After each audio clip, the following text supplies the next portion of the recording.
Welcome to the podcast, Alder Roots Digging Deep. Here's your host, Shelley Carter.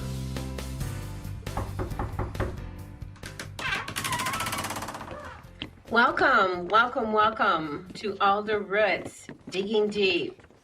And today's conversation is going to be about essential oils and how I use them in a spiritual practice. Aspects of the Bible I really like and how essential oils were used. And the biggest part was about anointing. And so that's a topic we're going to talk about today. And we're going to keep talking about it till I feel like I've exhausted it. One of the things I really love about essential oils is their healing properties. I feel like that is the first, besides food, that is the first medicine that was provided for us.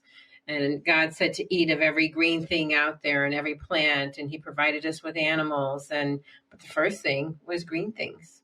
According to the story of Adam and Eve and how things went there, and then we had to hunt and gather food in a different way. And I feel that God has provided us with the essential oils to really help us heal the body.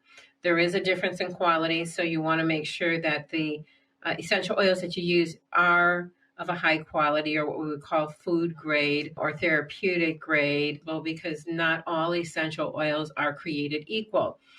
So during this process, if you have any questions specific to essential oils, you can feel free to call our office here at 630-328-3928. I've studied oils for years. I've been working with them since 2002. I have well over 600 hours of education with essential oils and blending them together and what are the best ones for certain remedies. And my favorite topic is using them for spiritual purposes. And because when you're healing your soul and you're working with them for healing purposes, the rest of the body is going to follow suit and heal also. Essential oils have different frequencies based on the different oils that you're using. I'm not sure that we'll get into that, and we might get into that. So we'll see what actually shows up. One of the things as I do my healing work with clients, whether it's Reiki or shamanic work or healing touch or my prophetic prayer ministry piece of the work that I offer, I always anoint the day that somebody was conceived versus the day that they were born, because it's that time of conception when you're bringing the energy of father and the energy of mother together, that when the baby becomes the baby is when you really want that anointing to actually take place. So in my practice, that's what we do. When I go out and I do house blessings and cleansing, I pray over the family, and I always will use frankincense. It's my number one oil to use for anointing and blessing the family. And then I go through and walk through the house and see what's needed and see what needs to be cleared and see what needs healing. So I'm going to be reading a little bit from a book by David Stewart. He has his PhD in essential oils and in biblical meanings. And as we go through this series, he's going to talk about books of the Bible that aren't in your, what I would call traditional Bible. There are, from the original written word, there are books that King James decided that apparently they didn't need to be there. And they're available to read if you look for them. They say that, the books that are out there are the ones that are blessed by God, but who made that decision? In my opinion, it was men that made the decision to take those books out. Now, this could become a very controversial topic, and I'm okay with that. So I'm open to your information and your feedback. So it is mentioned, the most common biblical act we associate with oil is anointing, which is mentioned 156 times. Almost everyone raised in a Judeo-Christian society has memorized it, or at least is familiar with the 23rd Psalm. One of its most familiar lines is, "Thou anointest my head with oil."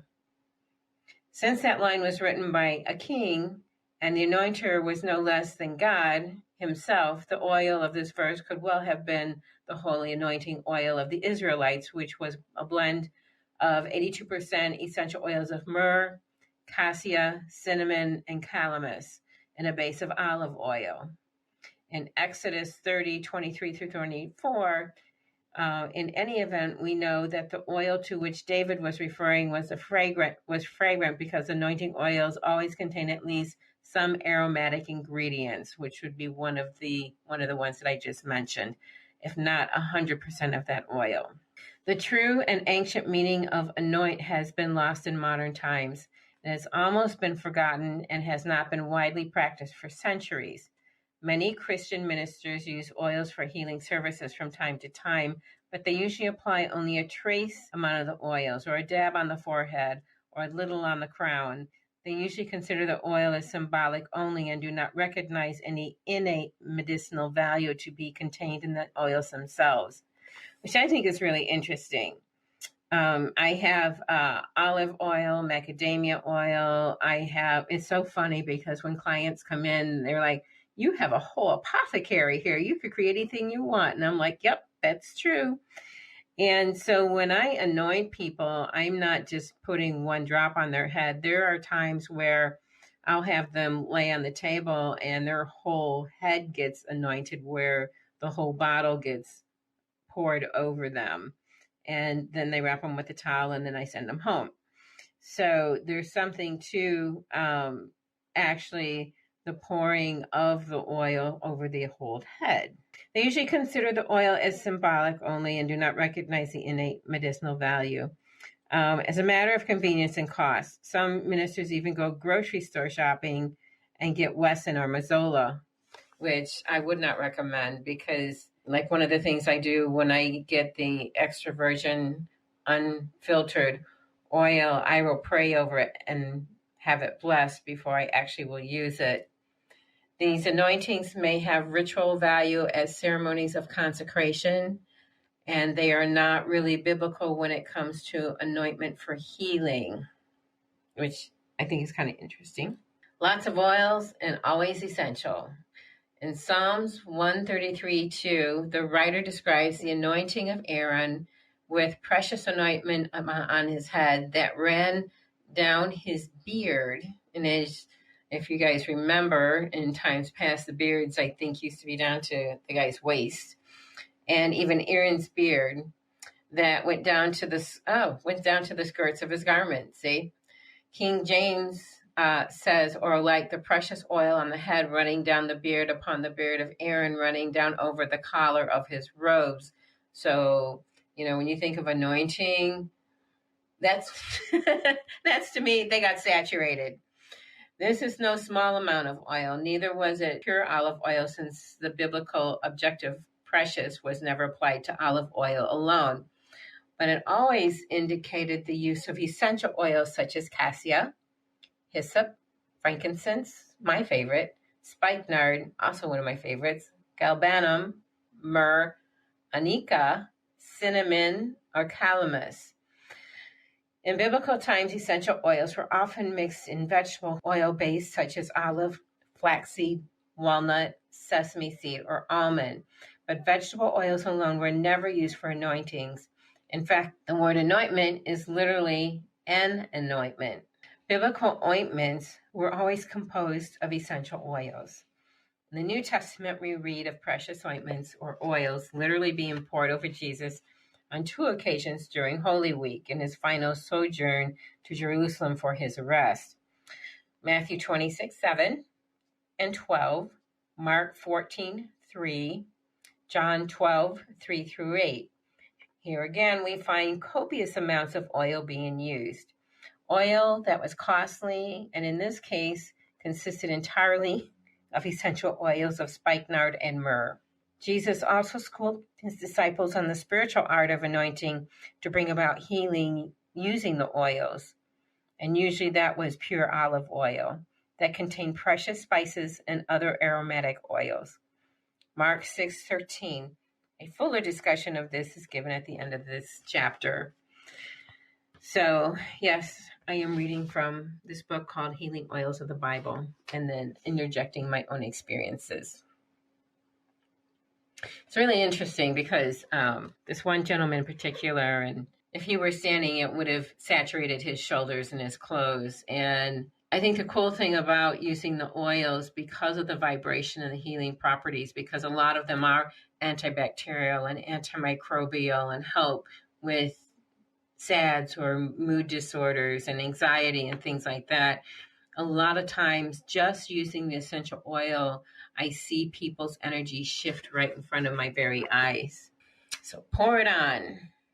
The idea of pouring an anointing oil on the head is mentioned in the Bible several times. Thou shalt take the anointing oil and pour it upon his head and anoint him. Exodus 29:7. And Moses took the anointing oil and he poured the anointing oil upon Aaron's head and anointed him to sanctify him. Leviticus 8:10-12. And he that was a high priest among the brethren, upon whose head the anointing oil was poured. Leviticus 21:10. Then Samuel took a vial of oil and poured it upon Saul's head and kissed him and said, It is not because the Lord hath anointed thee to be captain over his inheritance. There was another purpose and intent in mind. But the anointing needed to happen.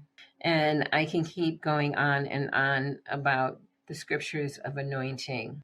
One of the cool things that I have had the opportunity, and one of the things that I absolutely love doing, is women's ministry.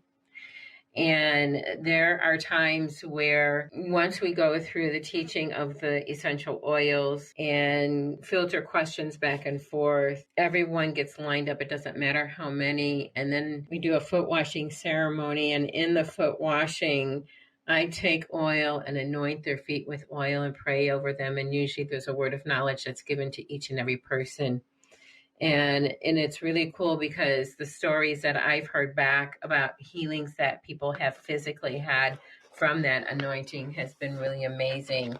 From broken bones being healed, from different autoimmune diseases being healed, and I'm going to say all in because of the anointing and using the different oils during that process. A lot of people are looking for hope these days. And a lot of people are finding that the antibiotics that are out there aren't helping and making a difference. I have a client. Well, there's a couple of things I'm going to share. I have a client where she'd been to doctor after doctor after doctor, and for months has had this insane respiratory issue. And I work with Nature Sunshine products, and they carry essential oils. So I made her up some remedies, and I said, work with these oils. And in 5 days, she called me and she's like, Shelley, I have not felt this good and I can't tell you when. And she had, I don't recommend and I don't tell people to stop taking their pharmaceutical drugs, but she had quit taking her antibiotics and she's actually breathing better and she's feeling better and having more energy. And she's like, Shelley, this shit works. I just kind of laugh because that's just how some people talk to me. And she says, I want to keep doing it. What's next? And a big part of her program that I have working with her on is working with the essential oils and frankincense and colloidal silver through Nature's Sunshine. One of the other things that I had been reading about, which is something I felt in my spirit for a long time, is about pharma and pharmaceutical drugs. And in the Bible, if you read about it, it talks about not to get involved with witchcraft. And so I'm going to encourage all of you who are listening to me to do your own research and get a definition and an understanding. Because in this section, maybe I'll tell you a little bit about it. But when they talk about not to get involved with witchcraft, a lot of people think like, maybe Reiki is witchcraft, or some of these things that seem new age is kind of like witchcraft. And folks, I'm telling you, that's the furthest from the truth. When you find out the definition of pharmacy or pharmaceuticals or pharma itself, the definition is witchcraft. And that's just coming from me doing lots of studying. And I say that because, and I'm probably putting myself on the line here, when you do that research and you find out what it really means, the way that the drugs are made and the way that they're handled, you listen to on TV and it tells you, well, you may have this issue of osteopenia, but then by taking this drug, you could have broken bones, or you could have issues with your heart, or it may cause internal bleeding, or it may cause death. And it's like, work with an essential oil, work with an herb, or take a pharmaceutical drug. Now, I'm not saying not to take them, because I think sometimes to get you out of acute or crisis is critically necessary. And I feel also that it's important that you empower yourself and do some studying and do your work and understand what certain things mean. Empowerment, education is what's going to keep you healthy. The essential oils uplift your moods, especially in the times right now when people are living in such fear of what's going on in the media and what they're wanting you to know and how they come across in what they say with what they want you to know. It's got a lot of people freaked out and scared. And if you begin to start working with therapeutic grade or food grade essential oils, I promise you, your body's going to heal so much quicker and so much faster.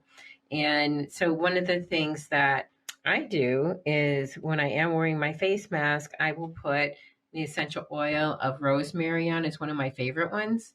Or you put frankincense on it. So when I'm breathing it in, I'm breathing in the healing powers of the essential oils. So there's lots of ways to use it. I recommend putting it in a carrier oil, or you can diffuse them, or you can just breathe them in, because breathing them in actually also heals the emotions. It hits the olfactory part of the brain where your emotional seat is. And you want to keep that healthy. You want to keep that strong. And so I think at this point, I'm going to end the session with my top 3 favorite oils, which is frankincense, myrrh, and sandalwood. And okay, I'll add in a 4th one, and that is rosemary. And then on our next program, I'll go into a little more details about them and why they're my favorites. So thank you for listening in. I look forward to seeing you soon, and have a blessed day.